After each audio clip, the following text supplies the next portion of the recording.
kick off today's proceedings, I am pleased to introduce our opening keynote panel, sponsored by Sertainty. It is my honor to introduce Ed Amoroso, sitting to my left, the Chief Executive Officer at Tag Cyber. Ed is going to be introducing the panel and moderating the conversation, so I'd like you all to welcome me and inviting Ed Amoroso to the stage. Well, thank you. We have a great technologist and three CISOs here. You're going to hear from them, and I think you're going to enjoy what they have to say. We were going to do a prep session. We said we'd get together for 15 minutes, and we talked for 2 hours. So we've used up all the good stories. No, I'm just kidding. So there's a lot of good material. Let me talk for a minute about the CISO position, and then we'll introduce our folks. If you ever get the chance, there's a book that Alfred Sloan wrote called My Years at General Motors. Anybody have that book? The greatest business book. You should go buy it. You can get it online, whatever. Written in the late 60s by the guy who basically built up General Motors. The reason it's a cool book is he's got the organization charts for General Motors in the 20s, 30s, 40s, 50s, and 60s in the book. So you can watch it's really cool. You almost play like a flip chart of their organizational changes over the decades. And here's why I bring it up. In the 1920s, there is absolutely no evidence of a personnel department at General Motors. Can't really find it. I think there were two ladies typing badges. They have like a payroll group at the bottom of their finance team. So in the 20s and 30s, HR, as we know it today, was badges and payroll, and that was it. But then World War II happened, and in World War II, our government figured out correctly that personnel is really important, like the positions, and who you put in positions in a war effort really make the difference between whether you win or not, right? I mean, you all know that's true. So the position, you could see it elevate through the war years, and then into the 50s and 60s, that momentum continued. Now, everyone in this room works for a company, if you work for a company other than maybe a smaller startup, that has an HR executive reporting directly to the CEO, am I right? I mean, I think Warren Buffett, I've looked, he's the only one that doesn't have an HR person at the top. Maybe he does, he doesn't lift it on the website. But all of you know that there's an HR executive. What these folks do right now is in the middle of that transformation, because we used to have two people doing the firewall just about 20 years ago. And cybersecurity was those two people at the firewall. And then sort of like the internet happened and the web, and all of a sudden we went, wow, it really matters what you do with information and risk. And this IT security group was created somewhere in IT, buried a few steps down. And we realized that wasn't good enough, and it became escalated and elevated. Now we all have chief information security officers that still aren't totally there organizationally, still kind of smokestack. My prediction is that the positions that these folks and the technologists like Amir and others are helping to pioneer will eventually result in every company having an information risk officer reporting to the CEO in every company. It's so important that I think that's where we are. So as you listen, recognize that you're meeting the pioneers. We're creating a discipline here before our very eyes. I mean, I was a CISO for many years, and when I graduated college, the position didn't exist. So I think that's kind of exciting when you can watch something unfold, and that's what's so fun about having the group here. But I think what we'll do, Amir, why don't you start? We'll go right down the line. Just a few words about what you do, what issues are important to you now, and then what we're going to do is we decided we're going to do this organically. So as topics come up in the discussion, I'll chime in and listen. Ground rules here, I'll keep looking. If you want to join in, raise your hand, and you jump right in. We're not going to have Q&A at the end. We're going to have Q&A at the beginning. So you're all part of this discussion. And if you see something, raise your hand and join in. It's more fun that way, and you'll feel a lot more engaged in what we're doing. Fair enough? So you guys, don't be shy. If you're shy, you're in the wrong room. Fair enough? Good. Okay, why don't you get us started? Thank you very much, Ed. My name is Amir Sternhell. I'm the Chief Strategy Officer of Sertainty. My role every day is to provide thought leadership as well as direction that drives value into different activities that we partake in. especially as far as fintech, critical infrastructure, IP protection, and so forth. I have 25 years experience in the IT world, most of it as a chief learning officer representing Harvard Business School Publishing in Latin America. I am a New Yorker, so obviously there's a lot of things that I've done in as far as the nonprofit world. And I was a lay leader, and I created the first high-tech societies involving Israeli technology emerging out of the Israel incubator system. I was the vice chairman of the American-Israel Chamber of Commerce, overseeing all the high-tech initiatives, especially as far as cybersecurity and so forth. 3 years ago, I joined a company in Florida that effectively represented 300 high-tech companies, mostly from Israel, mostly in cyber and enterprise applications. So I got to see I got keys to the candy shop, and there's still some extraordinary technologies coming out of Israel. It is absolutely ground zero as far as cybersecurity. But then almost 2 years ago, I met a little company from Nashville called Sertainty. And that was, to me, a watershed moment in my career. It was for the first time I've seen a company that actually is designated itself to be the focal in a data-centric protection world. I said, what? How? Sertainty has actually developed a breakthrough technology that infused nanotechnology over a piece of data, no more than 30 to 40 kilobytes. That allows the data itself to become an actor between a sender and a receiver. In addition to that, we were never published, we have no backdoors to anything. So I immediately grasped the magnitude of it and I said, oh my God, this is interoperability, this is global standards, this is a way for us to get out of the current perimeter and begin to think about data itself as the new perimeter. And what I would like, obviously, for this panel to have an appreciation is the fact that we are a paradigm shift. And with us, through us, you can realize different things as far as your operations, whether it's how to protect better, or whether, obviously, how to create business benefits and how to deal, obviously, with the cloud in a much smarter way.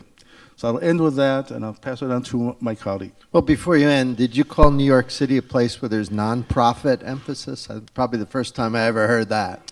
Well, But, I'll tell you maybe how that's it goes. Aspirational. Well, I'll tell you how it goes. Most of the boards that I sat had a lot of billionaires. And ultimately, this is a way to get into some of their decision process as well. So New York is all about business, whether it's profit or nonprofit. And God willing, I'm all about business. Hi everyone, I'm Ramin Safai. I used to be younger, as you can see me in that picture there, but what do you know? When you become a CISO, that's life. I have been a CISO at Jefferies. I joined Jefferies before joining. I was working at Credit Suisse, Barclays, and Lehman Brothers. And introduction to Jefferies, for those of you who may not know what the company is and what the company actually does. We're a financial services company headquartered in New York City. We are a global operation, about 50 locations globally. Do a revenue of about 10 billion, about 10,000 employees, and mostly involved in investment banking as well as trading, equities and fixed income activities. So I joined them about 6 years ago, 2012, and since then I was actually promoted about 2 years ago. They promoted me as the Chief Technical Officer as well. So not only I own the CISO title now, I also own the CTO title, which allows me to overlook the infrastructure activities that's happening. And that's mainly because my activities were driving the infrastructure so hard that very soon everybody realized that I'm driving 50% of the work that infrastructure team does. So they said, you know what, you better be aligned because you can drive it easier going forward.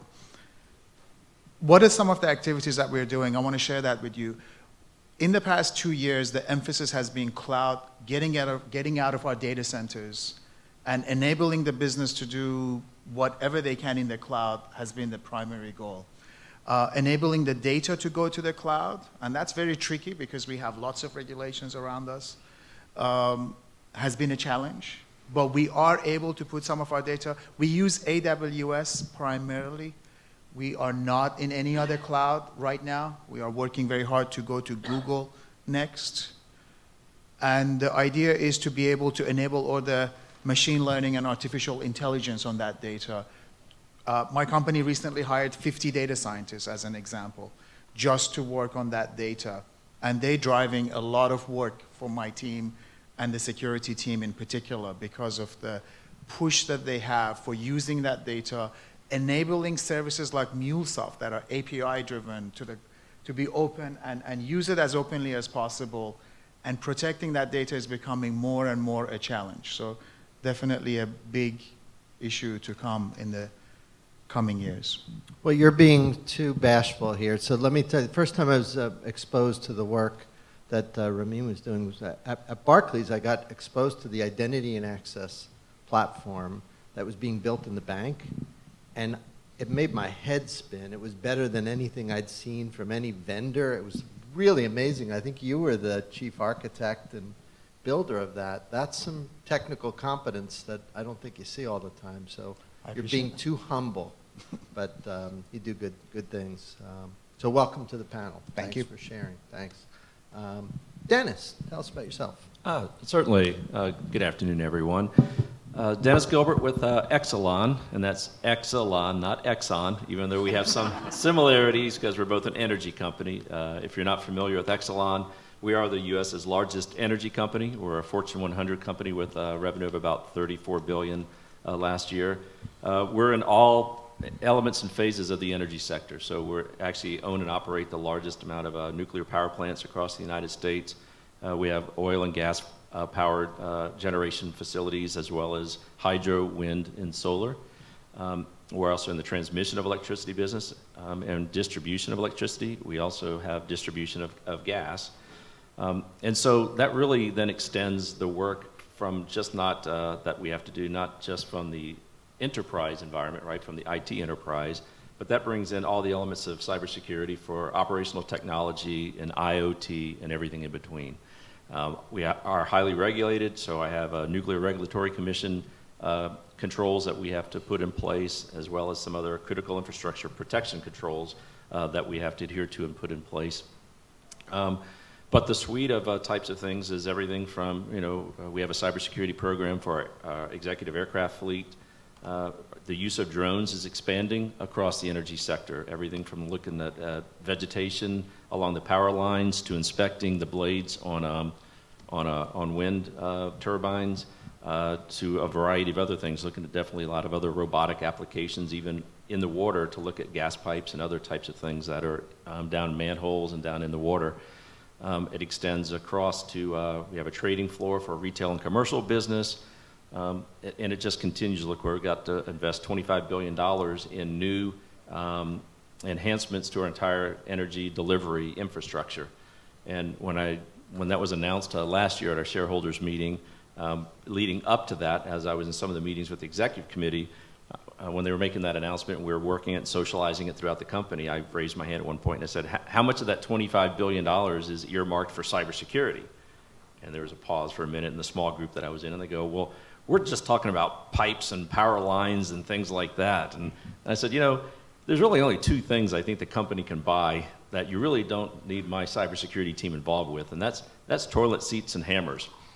And then I paused for a second. Tell it to Home Depot, right? Remembering some of my trips to Asia and some of the other places, especially Japan, where there's all these fancy electric toilet seats now that have all the buttons on, and they heat, and they open up, and they'll announce you by name as you address it, and all this other stuff, and we won't go any further there. And I actually saw, and I'm from South Louisiana, so actually my friends send me some pretty good videos every now and then, and there's actually one now that I have to incorporate into my decks when I brief, right, because I show these toilet seats right after I tell them you can only buy these two things. And one shows this good old boy at a hardware store down in South Louisiana, and he's actually got a hammer in his hand, and he's got an electric cord that is running from the bottom of the hammer. And then he said, this is a new thing they just got in stock. You got to come see it because it makes the job easier. And then he does this and makes it look like it's an electric hammer. So I go, you guys can't buy anything without including cybersecurity into that. And then looking at data into a secure extension of the enterprise. I mean, in our aspect of it, everybody is looking to extract data from everything we do. I mean, we used to talk about we're an energy company that uses IT to help us do our job.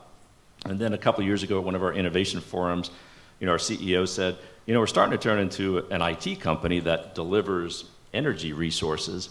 And then this past year, they said, we're well on our way to becoming a data company that uses IT to deliver energy. And that whole equation that almost is kind of flip-flopped. I mean, we are putting sensors on everything to look how efficient and effective the resources can be, look at predicting reliability. And so when we start looking at the value of data, we tend to think of intellectual property, right? And PII and some of the other reputational types of things that are out there. And I know Bill's going to talk about the same thing here. But when it comes to OT and IoT, the world is expanding, and we're running to keep up with the infrastructure guys and gals. Bill? Let me say a quick word about Dennis. When we see government folks, we usually are, at least you recognize the importance and gravity of what they do because they make decisions that have consequences on our lives. Well, this guy is responsible for nuclear power plants in our country. Like, him being at the top of his game is pretty good for all of us. I think we tend to forget, you pass a guy like Dennis on the street and you don't realize how much impact the work that he does and his team does on our children, on our country, on our world, right? So it always amazes me how consequential the decisions. Yeah, and I think that was important. I didn't say anything about myself. I normally don't. You guys can talk to me over a beer tonight or something. But I'm retired Air Force, spent 21 years in the Air Force, and then I was out in the Defense Industrial Base for some years after that. And actually, in the early 90s, I was on more the information warfare, command and control warfare side of things, and computer stuff with some of that, including with radar jamming and all kinds of other phenomenology.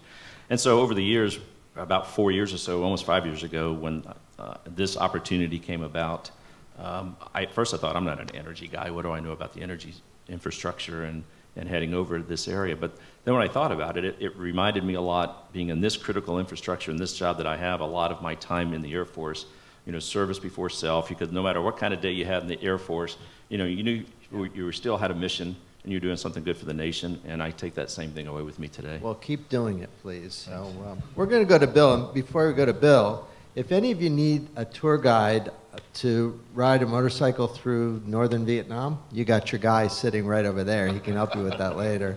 I have no idea what that has to do with cyber, but he can certainly help you with that. But Bill, tell us about yourself. Great, thanks, Ed. So I'm Bill Russell, and I'm the Chief Information Security Officer for Cummins. Cummins will be 100 years old next year, still headquartered in small town south of Indianapolis, Columbus, Indiana, where it was founded in 1919. And we design, manufacture, distribute, service, and maintain diesel and hybrid and electric powertrains. We have manufacturing, research and development, and distribution in places like China, India, Mexico, Brazil, throughout Asia, as well as a substantial amount of manufacturing and research and development here in the United States. And like a lot of brick and mortar businesses and industries, Cummins is in the process of becoming a digital and data company. So when I talk about my perimeter for my enterprise, today it extends to more than 500,000 engines that are out on highways, in mining sites and construction sites around the world. And for those of you who are experienced in the cybersecurity infrastructure business, if you think a proxy is chatty and generates a great deal of data, wait until you start pulling data off of the engine control modules on a large piece of mining equipment. So our data challenges both transporting the data, protecting the data, and really analyzing and understanding that data are just as large as any of the other big data analytic problems that are going on in the world in finance or retail or business. So It's an exciting place to ply the trade, and cybersecurity is something that Cummins is fairly recent at in really understanding and embracing. I'm the first Chief Information Security Officer for the company, and I came to Cummins from the aerospace and defense industry. And like Dennis, I was on active duty in the military prior to that. So I was, unlike Dennis, I was in the U.S. Army, and I was an enlisted man in the Army working in the intelligence business for 24 years before I switched over to aerospace and defense. And when I decided to leave that industry and the Washington, D.C. area and all the traffic and the sprawl and the Beltway environment, and go to a small manufacturing town in southern Indiana, one of my colleagues told me I was crazy because I'd never be able to get anybody to go to southern Indiana to work in cybersecurity. And I found that that has not actually been true. The other thing that he told me was that if I ever needed help getting a bench vise calibrated, that I should just give him a call because they'd be able to help me back in the aerospace company that I worked for before. And I haven't gotten snarky with him going back about how technically sophisticated the power generation and the engine technology industry is. But I can tell you that we aren't calibrating bench vices. And the digital aspect of this business is just as exciting as anything I did in aerospace and defense or government or while I was on active duty. That's wonderful. Thanks, Bill. Ramin, I want to start with you. So you've been very willing to talk about cloud and the fact that you guys are moving some workloads there. You work for an awesome financial services company. You have a lot of power there as a CTO. A lot of us would say or think coming into this panel, gosh, most financial services companies seem to repel or hate moving into the cloud. And we heard from from a certainty perspective, this idea that data really needs to be protected on its own. That seems sort of complementary with cloud. Help us here. Was it easy or hard, or what were your experiences convincing everybody cloud was not evil? Well, let me start by saying that it's not a job that is finished. It's a work in progress. So I want to start by saying that. So I share with you the story of why some of the financial services are not in the cloud. A lot of companies back in 2010 to 12 knew cloud is coming, but many of them decided to build in-house clouds. And they invested significant amount of money to build their own on-prem cloud.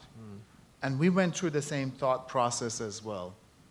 I want to say as late as 2014, we didn't know the direction of which way we should go. Would the cloud that is public and multi-tenant be safe enough ever was the key question. Working with the regulators was the second question. We started working with our regulators. Our regulators are FINRA and SEC. Now both of them are in the cloud. They both use AWS. DTCC, which is the biggest contributor and actually the one that gets all of our daily feeds and puts it together, and then they actually do the money transfer, they are using Amazon as well. They, in fact, are shutting down all their data centers. Your Jersey City neighbor. Exactly, our Jersey City neighbor. So it was because of that relationship. So it wasn't the fact that all clouds are created equal. We went through a massive exercise of designing the cloud. We, in fact, hired Booz Allen, the team that had designed the CIA cloud, to work with us to design the correct AWS architecture for us. So it's not an easy task. But in addition to that, AWS was maturing at the time, and it has matured significantly. We encrypt all of our data with our own encryption key. That's one of the key requirements that we have. We rotate that key quite frequently. Our identity management is multi-factor, closed environment, etc. And on top of that, I want to say not all data goes to the cloud. So the data gets scrutinized before it goes to the cloud. And right now, we do not put anything that is a top secret type document in the cloud. Dennis, that sound familiar to you? Is that you have a similar discipline within Exelon? Yeah, it is. I mean, we're driven by a few things, right? I mean, what goes in and what's out, obviously, we have to look at from some of our regulators. We have a lot of information that, just because of regulations and everything else, we have to look at, if we could put in the cloud and who hosts the keys and those types of aspects. But at the same point, in a regulated environment, where our rates are set by public service commissions and everything else, we're always looking to be as efficient and effective as we can across all of our services that we provide, all of the utilities. So there's always ongoing efforts across IT for cost optimization. And so we have to really work close. I would admit, when I got to the company a little more than 4 years ago, cloud was a dirty word, right? Especially for the cyber guys and my cybersecurity architects and engineers. We're really just starting to kind of really jump in and look at it. And then we had a few, evangelists who said, hey, this may actually help us, right? And really started carrying that flag forward. One of those is here today, Dr. Dave Whipple, who used to be on our team in cybersecurity at Exelon.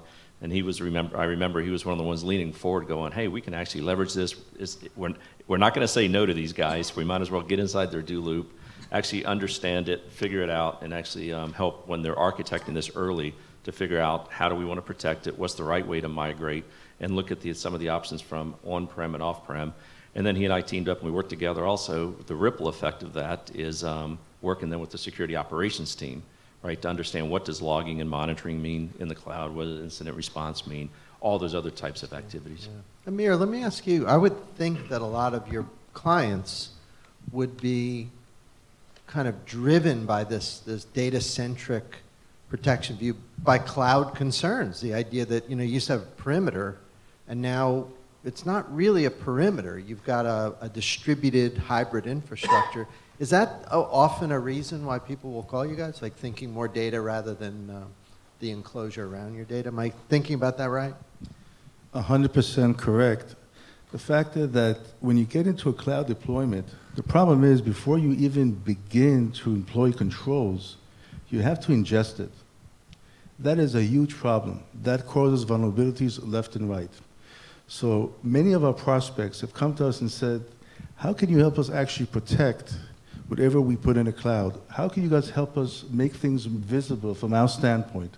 Because ultimately, if you're going to put anything that's sensitive, we want to make sure that the workloads themselves actually are protected, properly protected. And ultimately, we want to have a line of sight because this is not our infrastructure. It's not our network. Basically, this is the data. It's our data. Help us make sure that we can identify our data, and ultimately this also leads to issues concerning compliance and MIPS and DevOps, the whole work. So when I get to these so-called conversations, this is 100% a pain.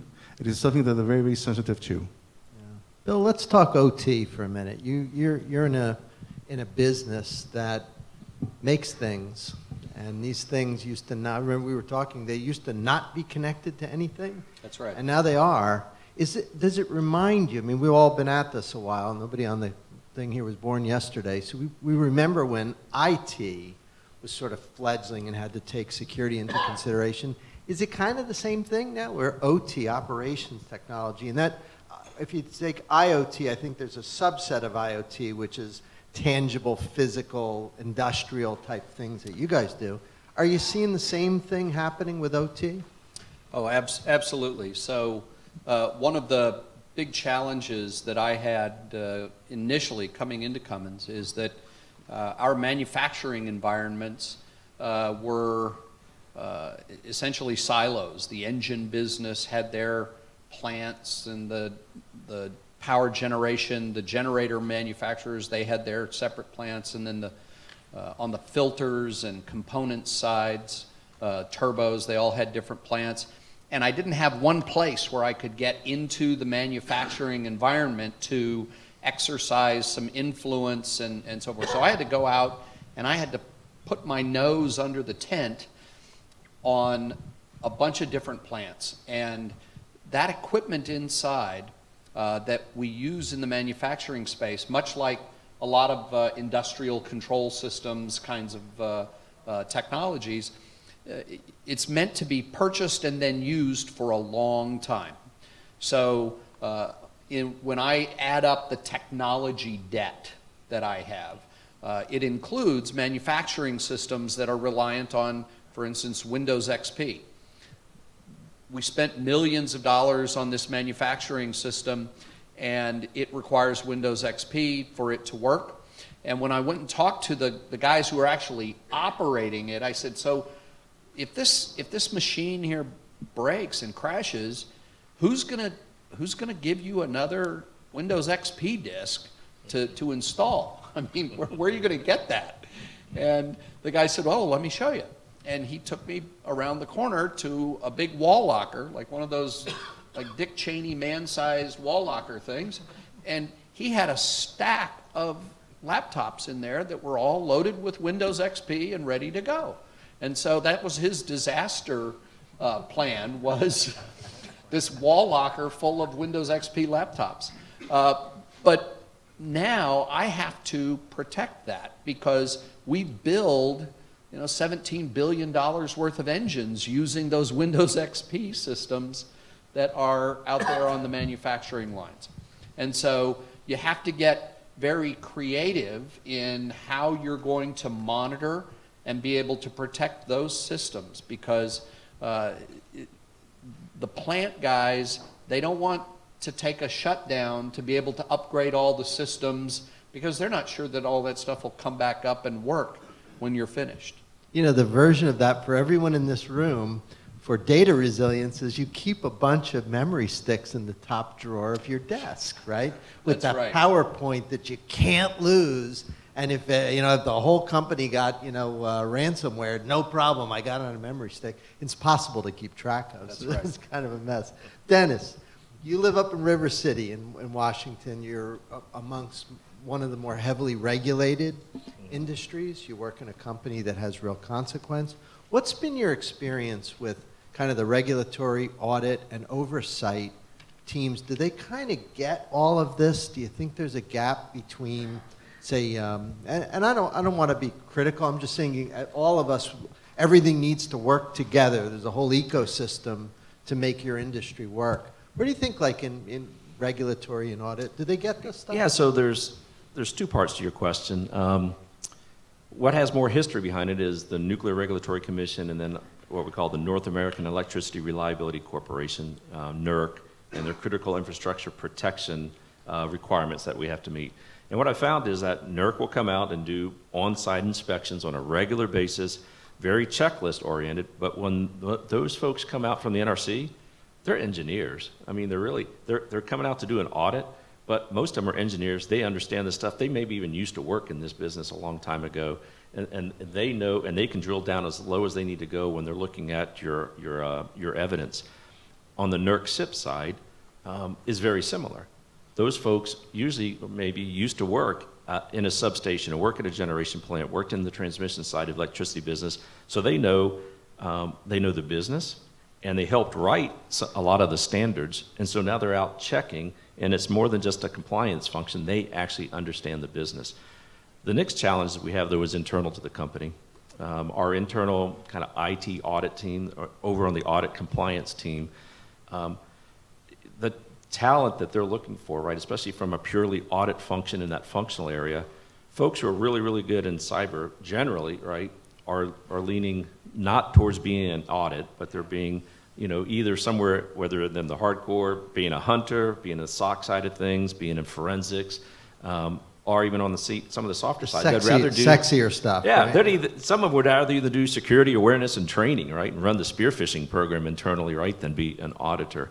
And so we're having a challenge when the auditors come. They want to get out of just the checklist compliance box, but at the same time, they're trying to understand how do they get up to speed, and either themselves or hire externally for folks who would want to be on that sort of assurance compliance side of the house, so that we can both speak to each other and have and avoid some of the adversarial conversations that will happen. If they don't understand the technical details, they'll get frustrated. My team trying to provide the evidence will get frustrated, and at times it could be a more mutually beneficial exercise.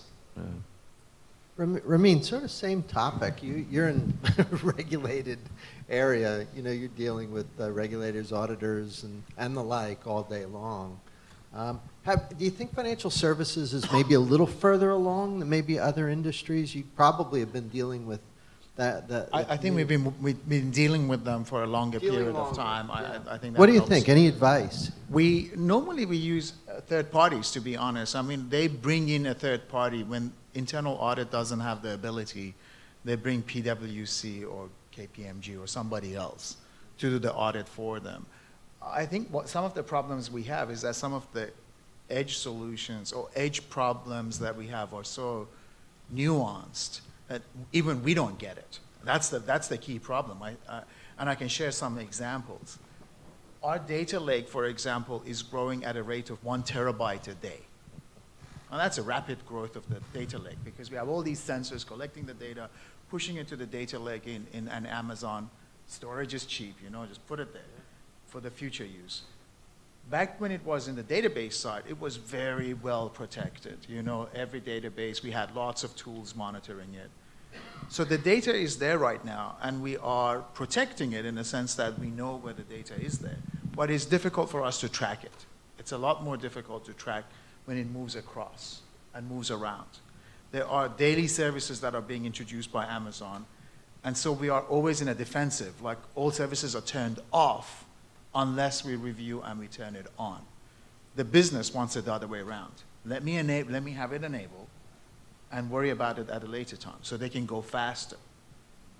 And that's a big challenge for us. And I don't think our auditors are even anywhere near that to get that concept of the velocity that we are experiencing right now coming into this. That's interesting. Amir, any thoughts on this? You look like you're ready to chime in. Don't... If I buy their software. Oh, grab your mic. Actually, before chiming in, this young gentleman, I guess, wanted to have some sort of, but let me answer. Let me just answer one thing. And then we'll go to you. From my perspective, anytime I hear there's more regulation, there's more this, there's more that, it really complicates your world. It absolutely does. And if I was 25 years actually in the front office, what do I need to do with these geeks? I need to make money. I need nothing else but to make money. But ultimately, with solutions that we have an opportunity, obviously, to overcome this whole hodgepodge, because every year you look at different solutions that can be plugins and plugins, layers and layers. And what really happens? You're still as exposed as you were yesterday. The attacker is always one step ahead of the defender, if not more. Can I just comment on that? I totally agree. In the sense that I just went to RSA. Lucky RSA 5 years ago, 5,000 people, then 10,000, and this year 45,000, 60,000. What was the number? Huge. You couldn't even go anywhere. And I've realized that I'm making a mistake by buying a badge that is the Expo badge plus the conference badge, because in the past 2 years I've only gone to the Expo part. Right. I spend more of my time. But I remember going to RSA a few years ago and actually coming back with some insights. But now there's so many products out there. And that's very frustrating from our perspective, because we don't know whether the company is going to be around if we buy their product. I mean, that's a huge risk for us. If you invest the product and you put all your architecture in that company's basket, and then that company, there's so many companies, they can't all survive. That's my feeling. I mean, I don't know, more than 2,000 were just on the expo floor. Right. Is the size of the security industry really that big? Because in the You're describing the mission of Tag Cyber, by the way. Thank you for that. I'll give you $10 when we're done here. I didn't know that. So because when I look at the rest of the areas that I manage, which is the rest of the infrastructure, the total number of companies I deal with is less than cyber. And that's everything is less than cyber. And that's very confusing, because I have had many times when my auditors have introduced me to new products, saying that, why don't you buy that product? Because I went to their demo and it looked very cool. Yeah, I know Dennis is very reliant on his auditors to do all his design work for him. Right? Yeah, right. So, the gentleman in the back. Yet say your name and where you're from first, so we know who you are. So Steven Sprague from Rivets.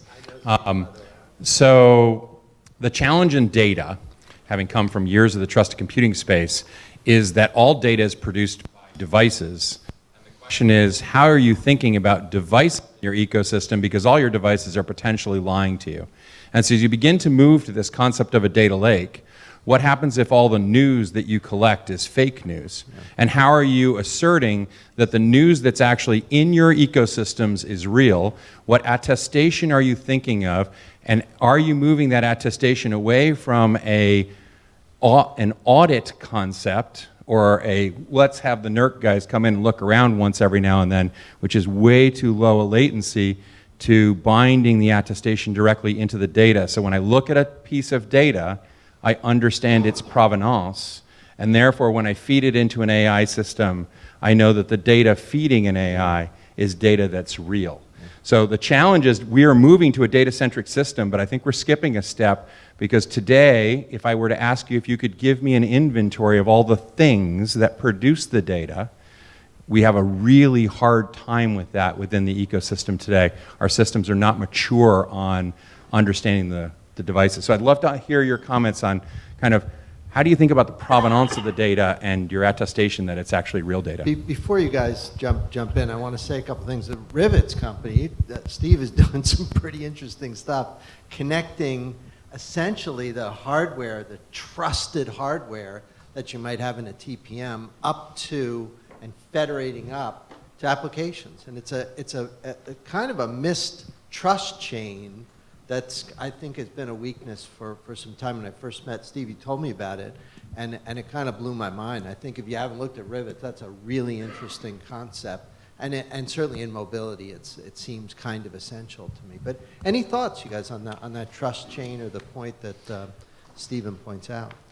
Yeah, so one of the tasks that I got early on was helping our product team that was working on the design for our engine control modules. So the brain that takes all the data from the various engine and other components on a vehicle and manages how the vehicle is working. And when they stepped me through their design and how they were doing and managing security, they used the right terms. You know, they had, oh, we're doing encryption, and we've got checksums, and we've got, you know, all of the different buzzwords, I guess. But when I started picking at it, it became clear that the next generation of these kinds of devices were going to have to be more secure than what we were doing today. And we're very confident in the security of the communications channel between the telematics system and the engines that we pull the data off the engines for. But one of the things that I suggested was that our next generation of engine control modules include a TPM to establish that root of trust. And it was almost like I had introduced them to the magic of fire or something, that this was that step above of security, because, and the timing on this discussion was shortly after the Jeep Cherokee hack that was publicized out at Black Hat. And so the company was very attuned to this concern about the security of the data and the engine and all of the components within the vehicles. So it's certainly something that we have our eyes on. We could use better technology, better TPMs,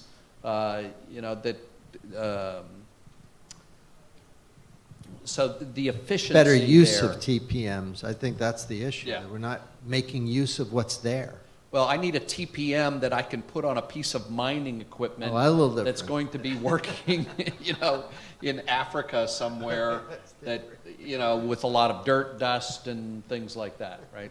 So, Amir, I want to ask you a little bit about sort of threat and so on. You speak glowingly, appropriately, about the companies in Israel that are popping up. I think we all sort of admire that national initiative, but it comes from a position where they've seen and deal with threat on a sort of a daily basis. In your estimation, are we at the point now where most people working in IT kind of view cyber threat the way maybe citizens in Israel view a physical threat, like they live with it every day. Are we now at the point where all of us live with a cyber threat every day, and are we getting better at sort of understanding that it really is a problem? Well, the statistics effectively say that it takes us more or less 3/4 of a year to detect a breach. And that itself has to ultimately be answered. As far as Israel goes, Israel itself is under constant attack from Iran, Hezbollah, Hamas, as far as cyber security. Effectively, every day they have to deal with the unknowns. Cyber and physical. Yes. That's right. Every single day. The thing is, what is happening as far as the global arena in general, you have the US of A, you have Israel, as well as the UK. They are today at the front of countering the axis of evil, which is effectively Russia, Iran, and North Korea. And to do that, we have to begin to rethink how we deal with cybersecurity and begin to figure out ways to weaponize, obviously, cybersecurity. Ultimately, if we can extract out of the one who offends more than it costs us, then we are in good shape, but we're not in good shape. And the reality is that people here are still very blasé. Corporations are very blasé in terms of how they really look at cybersecurity. But it is an asymmetrical warfare, and the experience that Israel actually has, as well as the US when it comes obviously to the military side, we should begin to understand that any company today is prone to an attack. And obviously the nation state and the proxies, cyber criminals, whatever it is, they have better means to penetrate and attack. And we got to think things differently. As an industry, we really have to come together and really lower one bar and raise another bar. Yeah, it's a fair point. Dennis, you've shared that you've had a good experience dealing with executives and board members. I loved hearing your story about how it requires connecting at a level that people can understand, but then maybe helping to educate a little bit. Share kind of in general, you don't have to get into specifics about your own, but I think you've done a better job than many others in helping executives understand threat and helping them become better at their understanding. Share some suggestions for the group here. Okay, yeah, I mean, we've got a lot of obviously professional CISOs and IT directors and others here, and so thank you. But I think one of the things is, kind of understanding your audience. So when I got there, 4 years ago, I had to kind of baseline, right? What was their level of understanding? What was their appetite to learn more? Or do they want to keep it simple? And I saw a lot more as I fed them more, they wanted to learn more, and then it was a kind of a timing thing. And then I actually put out a strategy that said, all right, how was I going to, grow their level of understanding so we could have more mature discussions? One of the first things we got there is, my boss, when I showed up, said, one of the first tasks was to put a new strategy together, right? And I said, okay, well, what's the old strategy? And he handed me a slide out of a deck and said, we have an intelligence-driven defense in-depth strategy. I said, great, those words resonate to me. So where's the strategy? And he kind of pointed to that sentence on the deck, and he goes, that's our strategy. Like, that's a bunch of words put together, right? And so coming out of the DoD and the Pentagon and having a hand in actually helping develop the NIST cybersecurity framework, I said, there's a whole bunch of things you can align a strategy over, but I said, I think this is going to have legs, and it's really easy for leadership and executive committee members and others to kind of grasp. I mean, how hard is it? Identify, protect, detect, respond, recover. Fairly simple, but it puts it in sort of that framework that then everything else could align. And then even keeping it simple on identify, just saying, it's real easy. It's know yourself and know your adversary. And they're like, oh, okay, I got that. Now let's move to the protect portion of it. And we could work through that. About a year later, then I decided to start testing with them if they would embrace the Lockheed Martin cyber kill chain. Because I figured that would then get a lot more depth of discussion, right? Because they think sometimes we're one click away, right, from a spear phishing email. I'm like, no, if somebody clicks, as long as I stop it in stage 6 of the cyber kill chain before 7, I'm good, right? So somebody can click as long as my tools and everything else are working.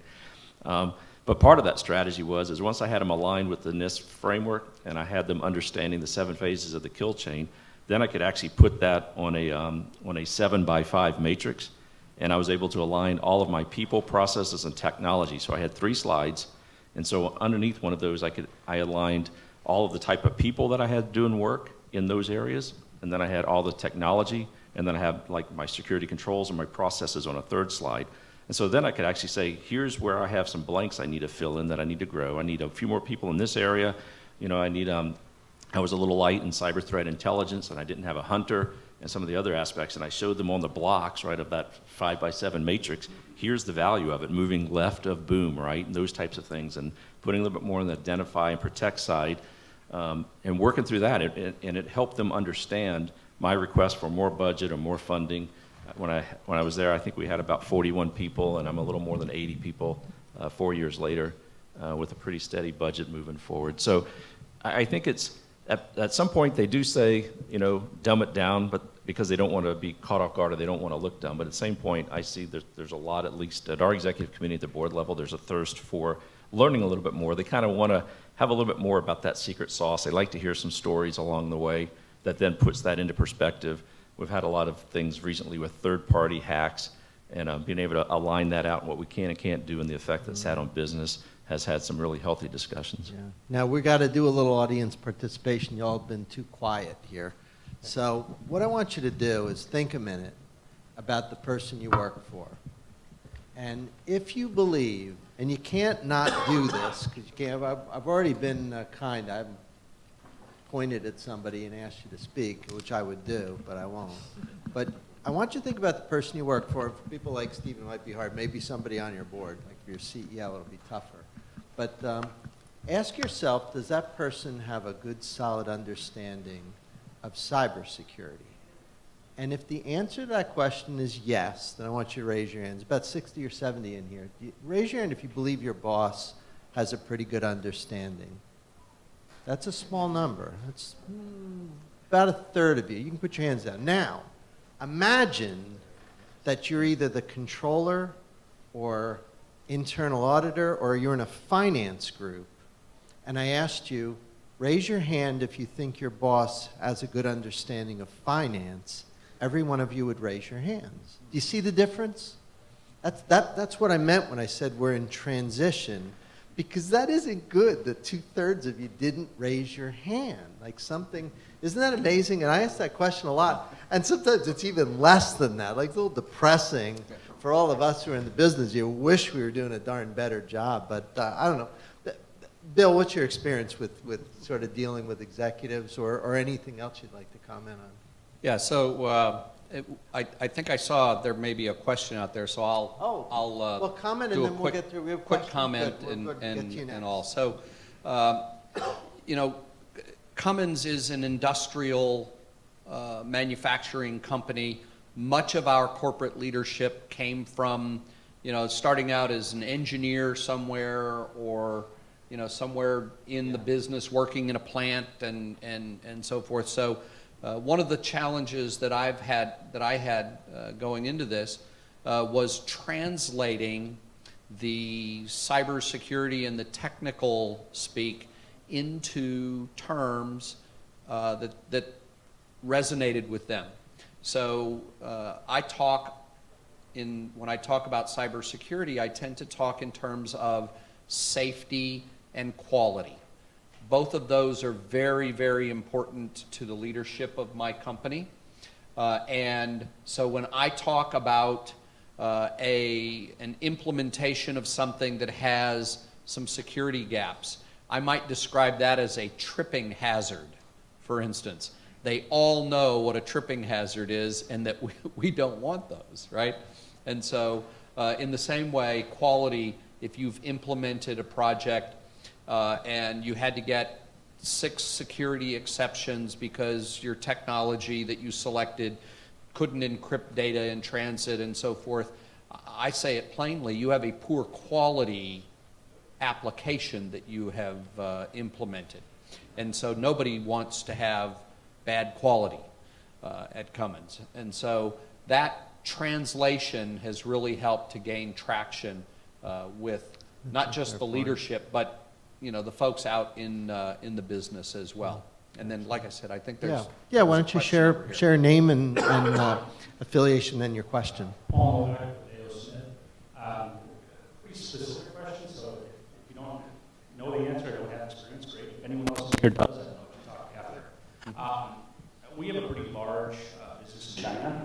And I was curious from a data security perspective, if anyone has experience in dealing with data coming back and forth between the US and China, what strategies have you used to try to figure out how do you protect that and make sure that you're not losing trade secrets or PII, whatever it might be, crossing the proverbial Great Wall?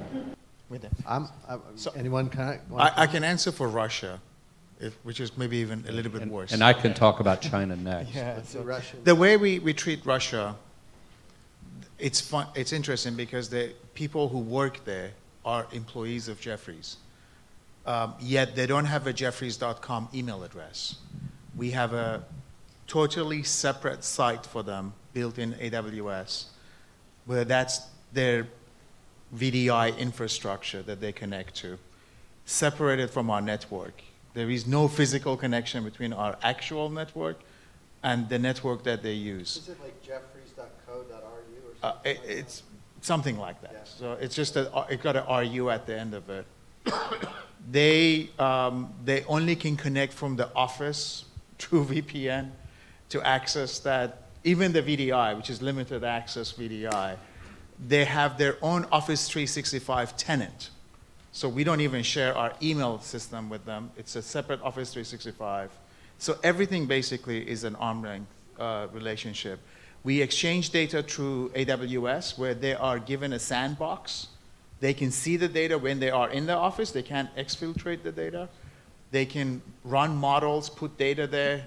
We have data scientists there. That's really what their purpose is. We put data there, they work on the models, and then we go pick up the model. What's your experience with China?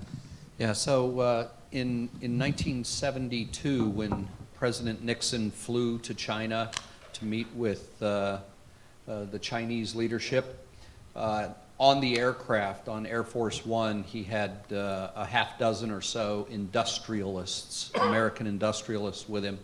And the chairman of Cummins, J. Irwin Miller, was one of those people on the plane. And Cummins started doing business in China in 1975.